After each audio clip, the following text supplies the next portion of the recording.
Okay, so when it comes to PCOS, how are you actually diagnosed? That's actually what I'm currently reading. What I found is no two women with PCOS have the exact same symptoms.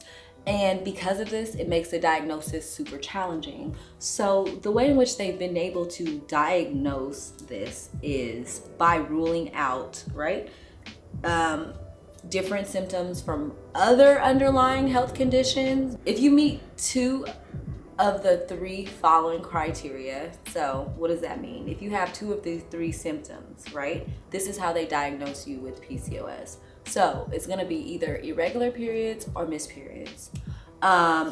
When you go in for your ultrasound, ladies, and you're talking to your doctors, talking to your OBGYNs, or even if you already have an endocrinologist, they may be able to see your cysts on the ultrasound, which will show that your cysts are filled. Which will show that your ovaries are filled with different cysts.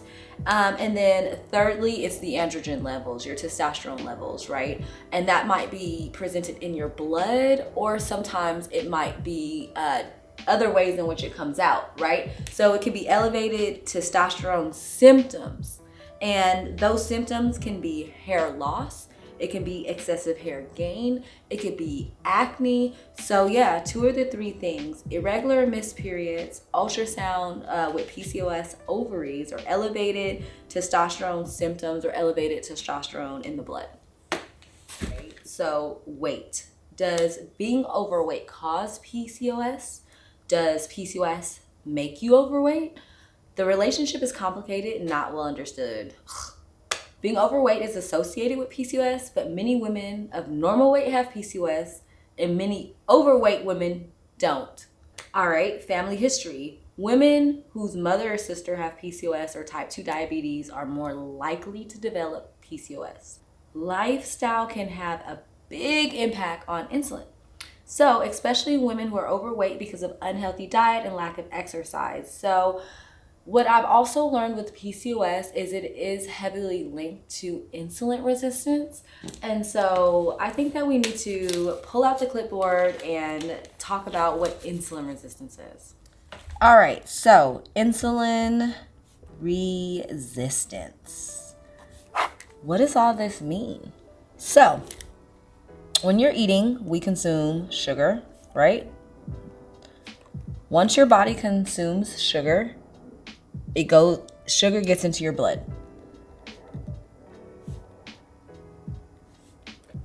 When sugar gets into your blood, it stimulates your pancreas. So, boom, stimulates pancreas.